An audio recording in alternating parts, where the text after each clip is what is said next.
গতবার আমরা আমার সকালের নাস্তা নিয়ে আমি একটা রিলস তৈরি করেছিলাম এবং আমি আসলে কল্পনাও করিনি যে এত মানুষ ওই ভিডিওটা দেখবে। প্রায় 1.4 to 5 মিলিয়নস পিপল সেটা দেখেছিল। আমি বলেছিলাম সকালে রাজার মতো খাবেন, দুপুরে প্রজার মতো খাবেন, রাত্রে গরিবের মতো খাবেন। এনিওয়ে, আসলে আমি কিন্তু ডায়েটিশিয়ান না, পুষ্টিবিদ না। আমি যেটা বলেছি, আমি যেটা খাই মর্নিংয়ে বা মাঝে মধ্যে খাই, সেইটা আমি বলার চেষ্টা করেছি। কিন্তু being a doctor of diabetes, একজন ডায়াবেটিসের ডাক্তার হিসেবে আমি ডায়াবেটিস আক্রান্ত ব্যক্তিদের বিভিন্ন ধরনের মোটিভেশনাল কথাবার্তা বলে থাকি। যেমন আমরা ডায়াবেটিস রোগীদেরকে বলি যে অল্প অল্প খাবেন, ঘন ঘন খাবেন। আমরা সকালে নাস্তা করি, দুপুরে খাই এবং রাত্রে খাই। এই তিনটা খাবার প্রাইম ফুড আমরা বাঙালিরা সবসময় খাবো বা খেয়ে থাকি।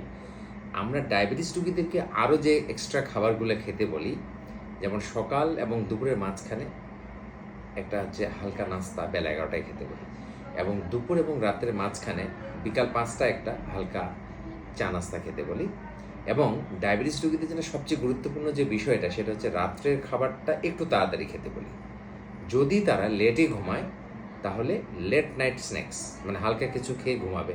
কারণটা হচ্ছে ডায়াবেটিস রোগীরা, স্পেশালি যারা দুটো ইনসুলিন মিক্সড করে নেয় বা ঘোলা ইনসুলিন নেয় বা সিক্রেটোকক জাতীয় ওষুধ খায়, এদের আবার লেট নাইট হাইপোগ্লাইসিমিয়া, অর্থাৎ ভোর রাত্রির দিকে গিয়ে গ্লুকোজ নীল হয়ে যায়।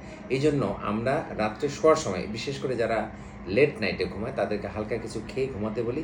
এবং ভোরবেলা ঘুম থেকে উঠে আমরা ডায়াবেটিস রোগীদেরকে কোনো কিছু না খেয়ে খালি পেটে, দেখা যাচ্ছে একটা লং ডিস্টেন্সে মাঠে গিয়ে সে দৌড়াবে, এইটাতে আমরা তাকে নিষেধ করি। তাদেরকে আমরা বলি যে আপনি হালকা কিছু নাস্তা করে বা একটা স্ন্যাক্স খেয়ে আপনি চলে যাবেন। তখন রোগীরা কনফিউজড হয়ে যায়, আসলে কি আমি ওই সময় ইনসুলিন নেব? তা কিন্তু না। ওই সময় হচ্ছে একটা হালকা খাবার খেয়ে আপনি হেঁটে আসলেন, তারপর বাসায় আসে আপনি পরিষ্কার হলেন, তারপর ততক্ষণে আপনার মর্নিংয়ে নাস্তা রেডি হয়ে গেল, তখন আপনি ইনসুলিনটা বা ওষুধটা নিয়ে তখন আপনি নাস্তা করলেন। আশা করি আপনারা আমার ভিডিওতে সবসময় পজিটিভ কমেন্টস দিয়ে আমার সাথে থাকবেন। সবাইকে অনেক অনেক ধন্যবাদ।